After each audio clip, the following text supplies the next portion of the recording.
What's up, y'all? Today we're just gonna have some fun. This is gonna be a silly ass video because there are quite a few pieces of really exciting news happening, and I want to run my mouth about it with y'all. So let's go. Let's go. Push screens, I'm at the week making niggas switch teams. I'm feeling really pussy, got that shit in my jeans. Okay, as usual, you all already know what I'm gonna say every time. Make sure that you check out my Patreon page. Also, my new music. The song that you just heard was off my latest EP. All of the information that you need, all the content that you need is in my description box. Check all the links. Now, let's start off with Viola Davis because she said something that, I don't know. Y'all already know I've said time and time again that Viola Davis could sit down and read the source to me. She could read the dictionary to me. I don't care what she's doing. I just want to see her do it. So recently she just spoke to IndieWire and said this. She said, a lot of things I haven't done in my career. Listen, I would love to do a zombie movie. Now I say that and shooting it, I don't know if I can distinguish between the real and the fiction, because if someone was running at me as a zombie, I don't know. And I get that.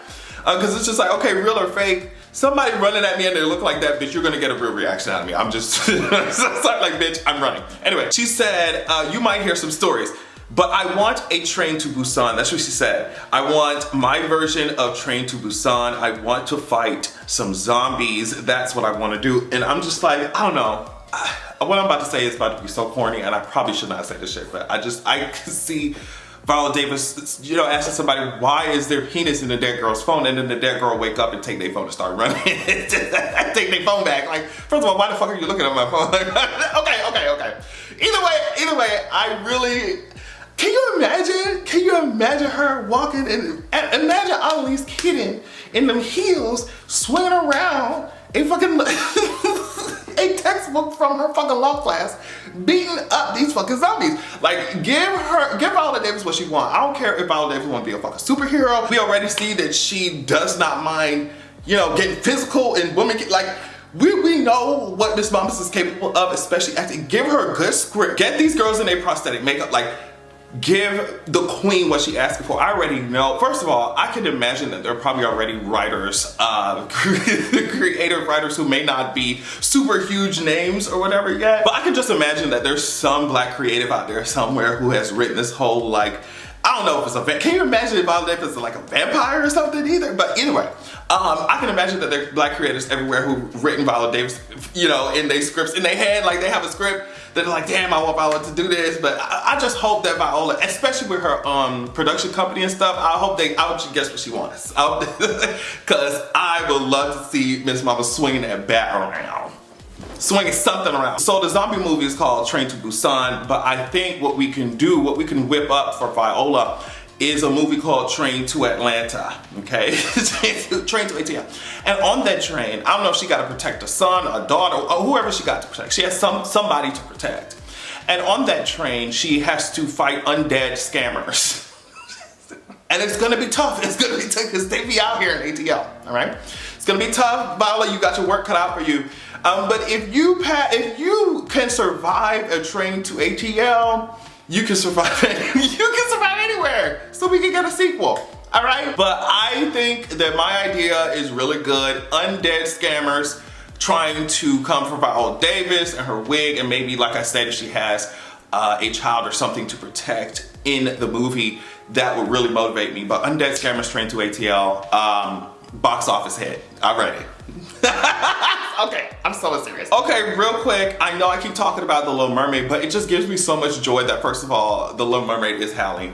You know, second of all, that she's black and people are mad about it. Third of all, that she's so goddamn talented. It just gives me so much life to see people so pressed about a damn fictional. It's just, it's a fucking mermaid, girl. Like, you're just gonna have to get on my face. Anyway. So, Part of Your World came out, the entire song, in anticipation of the movie, of course. But yeah, if you haven't heard Halle sing that, if you need to search that shit right now if you haven't heard that shit. You need to pause my video right now, go listen to Halle Bailey sing Part of Your World, go listen to the full entire song. I don't know what to tell y'all, black talent never loses, okay? She was singing the fuck out of that song, okay?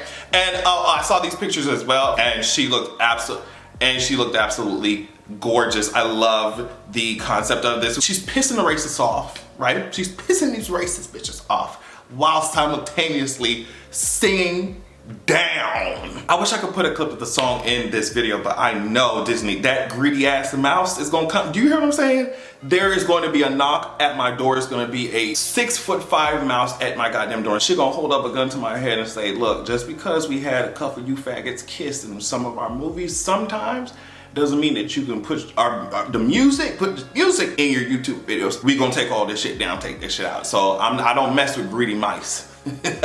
One thing about me, I don't mess with greedy mice, okay? But anyway, I was just saying that she was singing down. She was singing down. And she looked good as hell. Carolyn Bryant Donham, the white woman whose accusation, led to the lynching of Emmett Till nearly 70 years ago, she has apparently passed away. She was 88 years old. The 88-year-old was suffering from cancer and was receiving end-of-life hospice care. I want y'all to understand this. When I say ashes to ashes, I really mean that shit. When I say dust to motherfucking dust, I'm talking about infinity gauntlet snap level of dust, bitch. Get that, oh my goodness. Y'all need to play kickball with that urn once y'all get, do you hear what I'm saying? We gonna playing basketball, we playing basketball. We're playing basketball with that urn once y'all get her ass out the oven. Once y'all get, what's her fucking name? Once y'all get Carolyn Bryant Donham's ass off the fucking stove, put her ass in an urn, and we are playing tennis with that bitch. You heard what I'm saying? We smoking on that fucking Donham pack. Don't play with me. Get her ass out of here. From a snow bunny to a dust bunny, we got I'm so serious, from a snow bunny, she done went from a old ass snow bunny to a dust bunny, to a few pieces of dust flying around. And if y'all hoes do not disintegrate her like that, if you open that casket up, we should roll up like this. At this whack ass funeral, you already know, say Big Ken ain't from the hood. They said, ooh, damn.